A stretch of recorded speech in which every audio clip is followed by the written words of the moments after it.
Hey everyone, welcome back. We're about to take a deep dive into a YouTube channel I recently discovered called the Garden of Wisdom. Oh, interesting. I haven't heard of that one. Yeah, it's kind of a hidden gem, but their message is really resonating with me. They're all about spreading wisdom, as they put it, wisdom for every soul. Wisdom for every soul. I like that. It suggests a belief in this universal potential for wisdom, right? Like no matter who you are, where you come from, you have the capacity for wisdom. Exactly.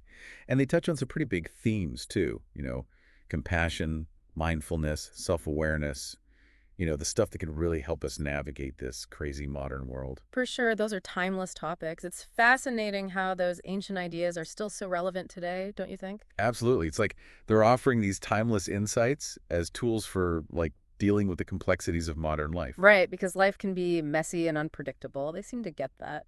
Yeah, they get it.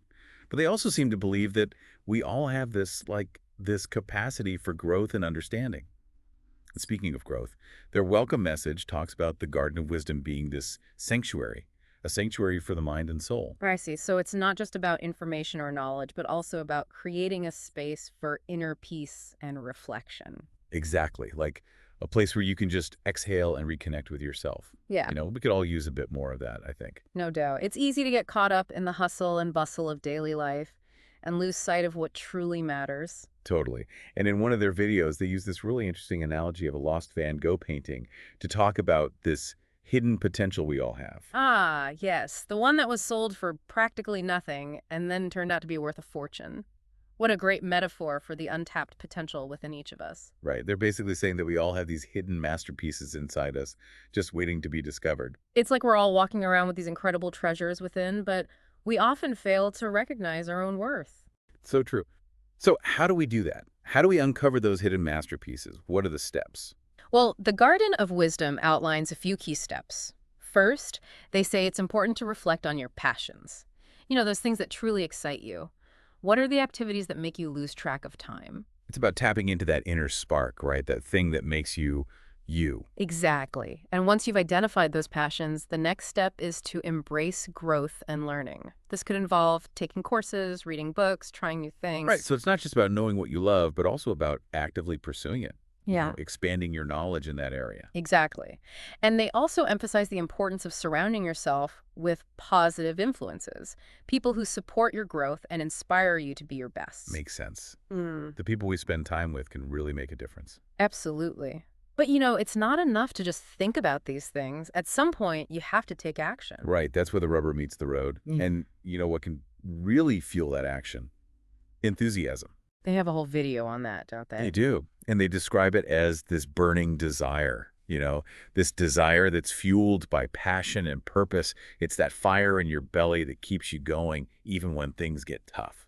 And they make a good point about how enthusiasm can be contagious. When you're genuinely excited about something, it tends to rub off on others. It's true. I've definitely experienced that. It's like that energy, that passion, it's infectious. Absolutely. So if you want to make things happen, tap into that inner enthusiasm and let it shine. I love that. Tap into that enthusiasm. Speaking of powerful forces, they also talk about love, right? They do. They even go so far as to say that love is what binds the universe together. Wow, that's a big statement. What's the reasoning behind that? They describe love as this invisible force, this force that connects everything, that's the source of light and life in the cosmos. They believe it's the underlying principle that governs the universe. So it's not just about romantic love or the love between family members. They're talking about something much bigger, something that permeates everything. Precisely. They're suggesting that love is the glue that holds the universe together, the energy that fuels creation and connection. Wow, that's a lot to ponder. And then they say that this infinite love resides within each of us, right? Right. It's not just this abstract concept, it's something that's inherent in all of us. So if love is truly at the core of our being, then we don't have to search for it externally. It's something we need to cultivate within ourselves. Exactly. And that leads to some interesting questions. How do we nurture that love? How do we express it? How do we use it to create a more harmonious world? Those are great questions. Speaking of harmony, they also talk about the importance of living in the present moment. Ah, yes. Presence. They describe it as a state of peace and tranquility, a connection to something greater. It's like hitting the pause button on all that mental chatter and just allowing yourself to be in the moment. But is that even possible, with all the distractions we face? They acknowledge the challenges, but they emphasize that cultivating presence is a practice. It's something we need to work at consistently. So it's not about achieving some perfect state of Zen. It's about developing the awareness to recognize when our minds are wandering and gently guiding them back to the present. Exactly. It's a continuous process of returning to the now. Makes sense. So let's shift gears a bit and talk about another theme they explore, justice. They define justice as a commitment to truth, balance, and protecting what's right. And I find their analogy of the scale to be very powerful. They describe justice as this delicate balance, like a scale weighing both sides equally. It's not about revenge or punishment, but about finding that point of equilibrium where everyone's needs and rights are considered. Exactly. It's about seeking solutions that restore harmony and uphold the dignity of all involved. And they also make the point that justice isn't just something for, courtrooms or grand political gestures. It's something we practice in our everyday lives. Right. It's about those small acts of fairness, those small acts of kindness and integrity that we bring to our interactions. Exactly. It's about treating everyone with respect, standing up for what we believe is right, holding ourselves accountable for our actions. It's interesting how they connect this idea of justice to the concept of enthusiasm, which we were talking about earlier.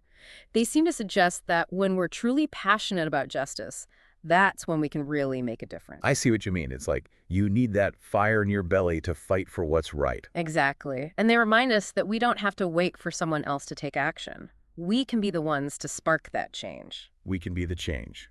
I like that. And all of this, they argue, is rooted in love, right? Yes. Remember they talked about love as that force that binds the universe together, that heartbeat of the universe? I do.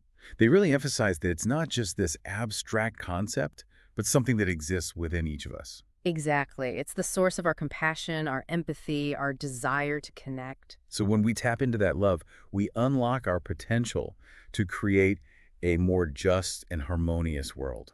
Beautifully put. And that brings us to another key theme, unity within diversity.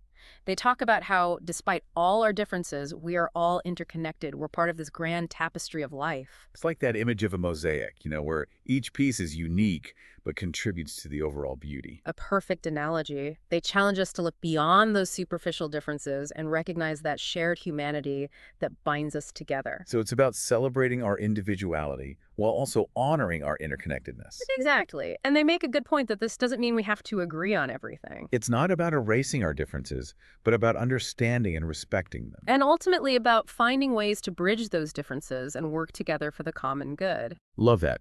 Embracing our differences and working together. And, this idea of unity within diversity actually ties in beautifully with another theme they explore, beauty and grace. Ah, yes.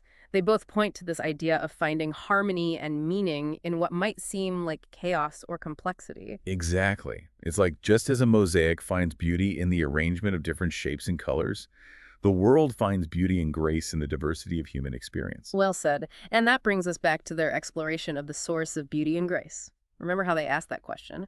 Where does all this beauty come from? Where does all this grace come from? Yes.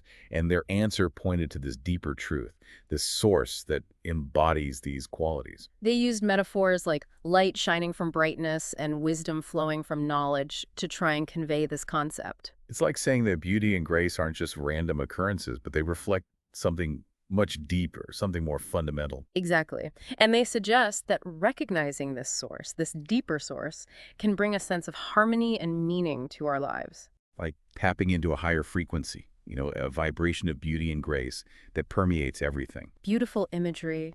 And by acknowledging the source, they say, we can cultivate those qualities within ourselves and in turn contribute to a more beautiful world. I love how they tie everything back to personal growth and action. Hmm. They even use that powerful analogy of the lost Van Gogh painting, remember? The one that was initially overlooked and then turned out to be a masterpiece. It's such a great reminder that we all have hidden potential treasures within us that are just waiting to be discovered. So true. And they offer some very practical advice on how to uncover that potential. Yes. They encourage us to reflect on our passions, embrace growth and learning, connect with positive people, and, of course, take action. It's like they're providing us with a roadmap for a more meaningful and fulfilling life. Exactly. A roadmap for cultivating wisdom, compassion, and a sense of interconnectedness. And the best part, They have a ton of content on their YouTube channel and other social media platforms. So if you're looking for a little inspiration and guidance, I highly recommend checking them out. Me too. The Garden of Wisdom truly is a gift.